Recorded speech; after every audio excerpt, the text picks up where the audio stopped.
Selamat pagi Bapak Ibu Guru dan juga anak-anak sekalian. Kita akan memulai aktivitas kita pada pagi hari ini dengan sejenak kita datang kepada Tuhan di dalam devosi. Nah, mari kita mengarahkan hati kepada Tuhan, kita sejenak berdoa. Mari kita berdoa. Tuhan, terima kasih untuk anugerah-Mu, Engkau sertai kami. Pagi hari ini kami bisa berkumpul bersama dan akan bersiap-siap melakukan kegiatan kami, kegiatan field trip kelas 10, 11 maupun 12 yang bersama-sama akan mengikuti kegiatan field trip. Kiranya Tuhan yang menolong setiap rencana yang sudah disiapkan boleh terlaksana. Dan sejenak pagi hari ini kami rindu datang kepadamu Tuhan untuk mendengarkan firman-Mu yang kiranya dapat menolong kami, mengarahkan kami dalam aktivitas kami sepanjang hari ini. Kami menyerahkan waktu ke depan ini Tuhan, biarlah Tuhan yang memimpin. Buka hati kami, sucikan kami, ampuni dosa kami, supaya kami dilayakkan, disapa oleh kebenaran-Mu. Berbicaralah ya Tuhan, karena kami siap untuk mendengar. Dalam nama Tuhan Yesus, Allah yang hidup, kami berdoa. Amin. Bagian firman Tuhan yang kita baca dan renungkan bersama terambil dari Amsal pasal 23 ayat 12. Demikian firman Tuhan. Arahkanlah perhatianmu kepada didikan dan telingamu kepada kata-kata pengetahuan. Sekali lagi. Arahkanlah perhatianmu kepada didikan dan telingamu kepada kata-kata pengetahuan. Arahkan bermakna bahwa kita mengarahkan diri kepada tujuan tertentu. Bukan hanya terarah kepada tujuan itu, tetapi juga bergerak ke arah tujuan itu. Dan bahkan lebih jauh lagi, ini juga bermakna, arahkan ini bermakna membawa diri kita masuk, mencapai, tinggal di dalam tujuan itu. Dan yang diarahkan itu adalah hati kita.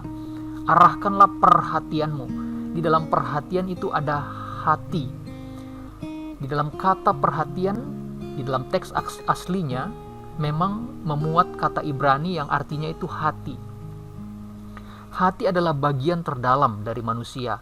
Hati itu adalah inti dari manusia itu sendiri. Hati adalah pusat diri, bagian terdalam dari diri manusia. Bisa disebut inti dari manusia itu adalah hatinya. Hati juga merupakan pusat penggerak dan sumber perubahan seseorang. Ketika sesuatu itu bergerak dari hati, maka gerakan itu tidak akan terhenti. Ketika perubahan itu dimulai dari hati, maka perubahan itu akan mentransformasi kehidupan seseorang. Arahkan hati kepada didikan. Penulis Amsal meminta kita untuk terarah, berjalan, memasukkan hati kita kepada didikan.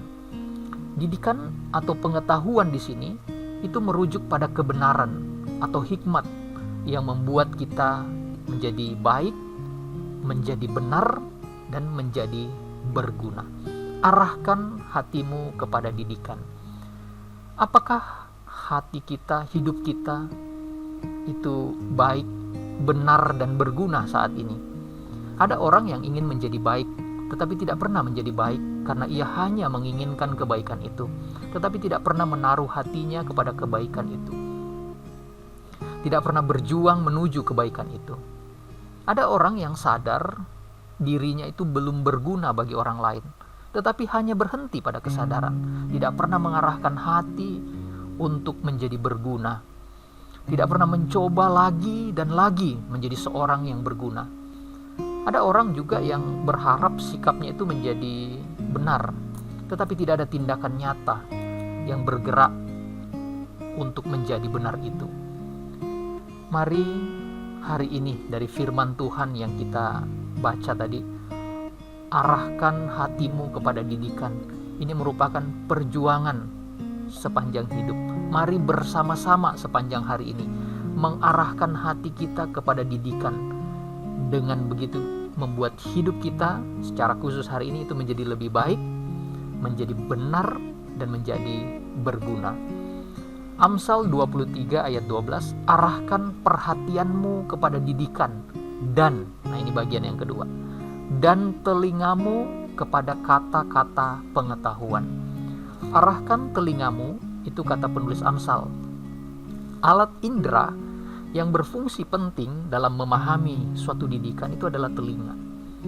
Dengan telinga kita menangkap informasi, menangkap instruksi, menangkap pengetahuan dan pelajaran dan juga kebenaran.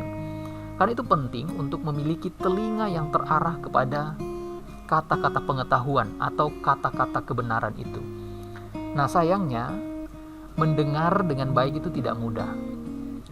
Kita memiliki tantangan dalam mendengar. Ada tantangan kognitif, yaitu kita tidak mengerti apa yang sedang kita dengarkan. Itu biasanya terjadi ketika kita mendengar hal-hal yang baru, yang belum kita dengar sebelumnya. Mungkin di antara kita ada juga yang sedang dengar devosi ini memiliki hambatan kognitif, merasa bingung. Ini devosinya tentang apa sih? Kognitif itu apa sih? Instruksi itu apa sih? Nah, ini contoh tantangan kognitif. Tantangan lain dalam mendengar itu adalah tantangan psikologis. Tantangan ini timbul karena seringkali yang kita dengar itu seperti menuntut kita, mengancam kenyamanan kita. Dan itu tidak mudah, karena tidak semua orang siap dengan kondisi seperti itu. Tantangan lainnya adalah tantangan sosial. Kita berelasi dengan banyak orang. Kita berelasi dengan papa mama, kakak atau adik. Itulah keluarga kita. Kita berelasi dengan sahabat kita. Kita berelasi dengan teman-teman kelas kita. Kita berelasi dengan orang banyak di gereja. Ada juga warga di lingkungan tempat tinggal kita. Dan tantangannya adalah mereka semua ingin didengar. Dan seringkali mereka ingin segera direspon. Dan itu menjadi tantangan sosial di dalam mendengar. Tantangan terakhir yang mungkin kita hadapi di dalam mendengar adalah tantangan lautan informasi. Era media sosial dan kemajuan teknologi membuat informasi dengan mudah untuk diakses. Dan ada tsunami informasi yang memikat telinga kita untuk berhenti dan mendengarnya. Penulis Amsal mengingatkan kita untuk mengarahkan telinga pada hal yang penting untuk didengar. Itulah kata-kata pengetahuan, itulah kebenaran. Mungkin kebenaran itu akan membutuhkan waktu untuk dapat dicerna oleh kognisi kita. Mungkin kebenaran itu mengganggu zona nyaman kita, tetapi itu layak untuk didengarkan.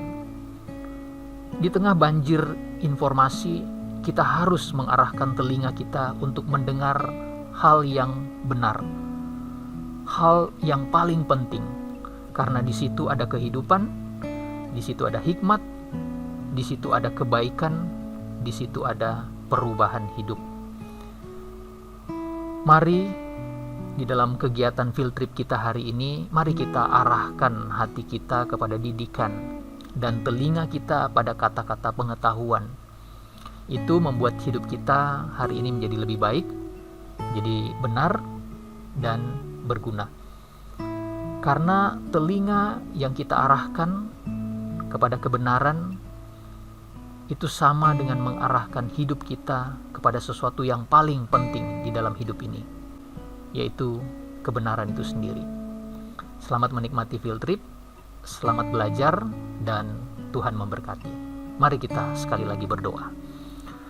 Terima kasih ya Bapa, kami boleh dengarkan firman-Mu.